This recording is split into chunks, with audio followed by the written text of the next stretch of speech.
Every construction project starts with mobilization and excavation. Site, mobilization and excavation. The first step in any construction project. Before any construction starts, an official permit must be issued by the authorities. This permit is based on approved architectural plans and detailed execution drawings. It includes architectural, civil, electrical, and mechanical plans, all coordinated and compliant with regulations. Without this approval, no legal construction can begin. This is the process for starting execution. Before work begins, every construction project must be covered by insurance. Insurance protects workers, visitors, and third parties in case of accidents or injuries on site. It also covers machinery, equipment. In parallel, a proper site safety fence must be installed. The fence secures the site, prevents unauthorized access, and reduces risks to the public. Together, insurance and site safety measures form the foundation of a safe construction process. Safety fences, barriers, and warning signs must be installed to protect pedestrians and neighboring properties. These measures prevent unauthorized access and reduce the risk of accidents for people passing beside the site. A well-secured site reflects professionalism and respect for public safety. In addition, every construction site must be provided with temporary electrical and water supply to support safe and continuous work. A guard room must be located at the entrance and exit of the construction site. It ensures 24/7 security, controls access, and protects materials, equipment, and workers. Large-scale construction projects require on-site offices. These offices are essential for engineers, contractors, and consultants to coordinate daily work. They allow for meetings, plan reviews, site reporting, and decision-making directly on site.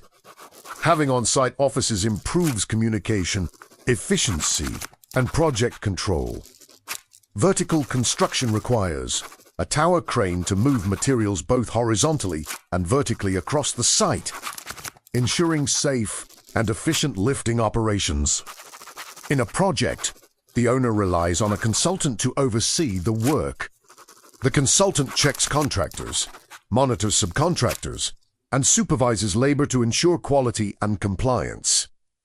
All these roles in the project owner, consultant, contractors, and labor work together as a coordinated system. Every check, supervision, and task is aimed at delivering the project successfully to the owner, on time and with quality.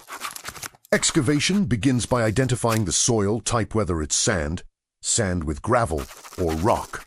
For sand and gravel, an excavator is used to dig and remove the material efficiently. Sand and gravel rock or hard stone layers. Geotechnical report tell you the type. Excavation is a crucial step in construction, done layer by layer according to the soil and rock conditions.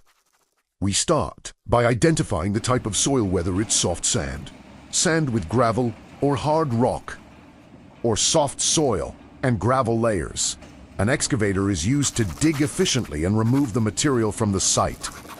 When hard rock layers appear, a jackhammer attachment is needed to break the rock into smaller pieces before excavation. Each layer is carefully removed and transported away using trucks to keep the site clean and safe. When the excavation reaches hard rock layers, a jackhammer is used to break the soil into smaller, manageable pieces. This allows the material to be removed safely and efficiently from the excavation area. Once broken, the rock and soil are loaded onto trucks, which transport it out of the construction site. This process ensures the foundation area is clear, safe, and ready for the next phase of construction, keeping the project on schedule and organized. After excavation, the site must be properly filled and leveled to create a stable base. Trucks deliver filter stone in layers to bring the site up to the zero level. We start with a 20 centimeter layer of broken rock at the bottom to provide a strong foundation. on stone top meter layers. Each layer is carefully compacted before adding the next to ensure stability and prevent future settlement.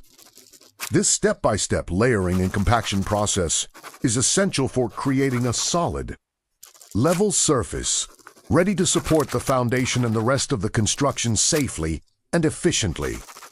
Before construction begins, proper layering is essential.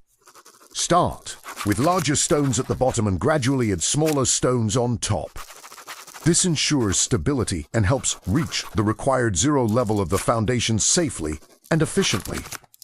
Before and after excavation, the soil must be tested by the geotechnical team. They use a rotary drill to take samples from a minimum depth of 6 meters. These samples are analyzed to determine soil properties, strength, and stability. The results are then provided to the structural civil engineer, who uses the data to design the foundation safely and ensure the project's long-term stability. The structural study gives you a precise thickness you need it to the raft.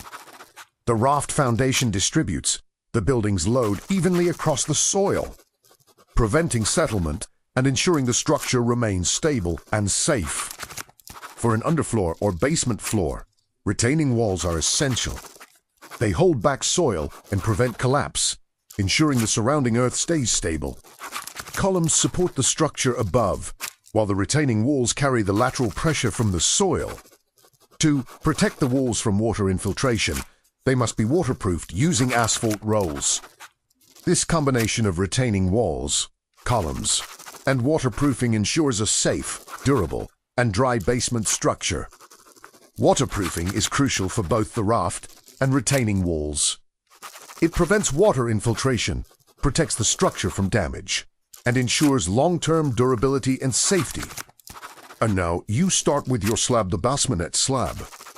This is general information. Each project requires its own study and calculations.